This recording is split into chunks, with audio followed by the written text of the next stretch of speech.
I want to get to Mark Zuckerberg and Sheryl Sandberg because they're immensely powerful people. Yeah. You know, I've noticed.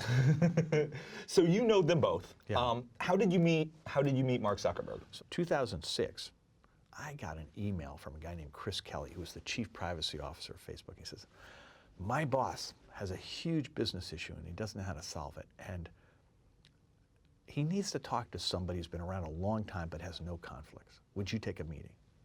Now, Facebook was 2 years old. Mark was 22, I was 50.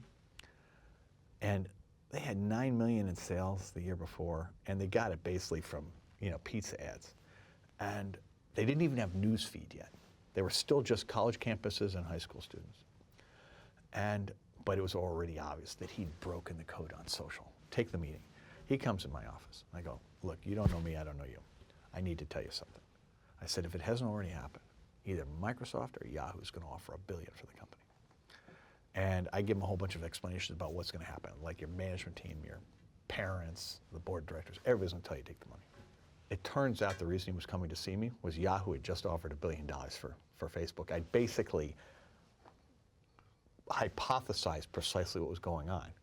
But he hit you with silence, right? This is 23-year-old, 22-year-old, 22-year-old. He's CEO, of the hottest thing in the valley. What did the silence feel like? What were you thinking in that moment? So, I describe this in some detail in the book because it was a meeting unlike any I've ever been in, and I don't know how many people have ever had this experience of being one-on-one in a conference room that's set up like a living room. So we're in sort of comfy chairs, but we're no further apart than you and I are. And I describe this thing to Mark, and he hasn't said anything yet. I mean, he's introduced himself, and that's it. There then ensues a silence that lasted almost 5 minutes. I challenge you to be one-on-one with somebody and have them pantomiming thinker poses for 5 minutes, and you not be on the verge of screaming. I mean, at about the 3-minute mark, my fingernails are implanted in the cushions of the side of the couch, and at the 4-minute mark, I'm literally thinking, I'm going to scream if he doesn't say something. And when he finally relaxes and says something, I mean, I have no idea what's just been happening. I've never been in a meeting where anybody ever did that before. But it's also, in some ways, really amazingly cool, because I've said something and he's thinking so hard about it and trying to decide, do I trust this guy I've never met before? Right? So when he relaxes and starts talking to me, he's paying me a huge compliment. And that part's really obvious. It was obvious that this was, his first reflex was not to blurt out what was going on.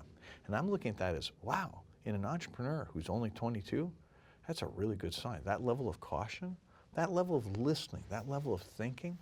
I mean, I was already impressed before he came in, but after that I'm going, wow, he is really one in a billion. So I asked him, do you want to sell it? And he said, no, I don't. Yeah. How have Mark Zuckerberg and Sheryl Sandberg changed since then? I wonder, because I don't get to talk to them anymore. Mm-hmm. My last interaction with either one of them was October of 2016. And the last interaction with anybody at Facebook was February 2017, and they have very consciously not communicated with me since. So I can't be certain. All I can tell is from what I see. The Mark that I knew was really idealistic. He had this vision of connecting everyone in the world. The same way Google had a vision of collecting all the world's information. He was going to connect everybody. And he was so convinced of the merit of that idea that I think he truly believed that any means necessary to get there was appropriate. And in the early days, when he had authenticated ID, when he had real privacy protection, that was likely to work. But once 2011 happened and they started to go to this business model of surveillance and really trying to manipulate attention, in 2013 when they started to embed data from outside of Facebook so the targeting got really good, well, authenticated ID started to feel like friction. So they basically said, you know what, we're not going to actually police this anymore. We'll let the people who use the product do the policing. And on privacy, starting in what, 2009, they start trading data in a limited way. And they have the consent decree in 2011, and that clearly didn't slow them down at all. So my impression is that, that Zynga basically hacked Facebook in 2007, 2008, 2009. They realized, oh my God, friends lists are the key to increasing time on site, so we're going to move things forward.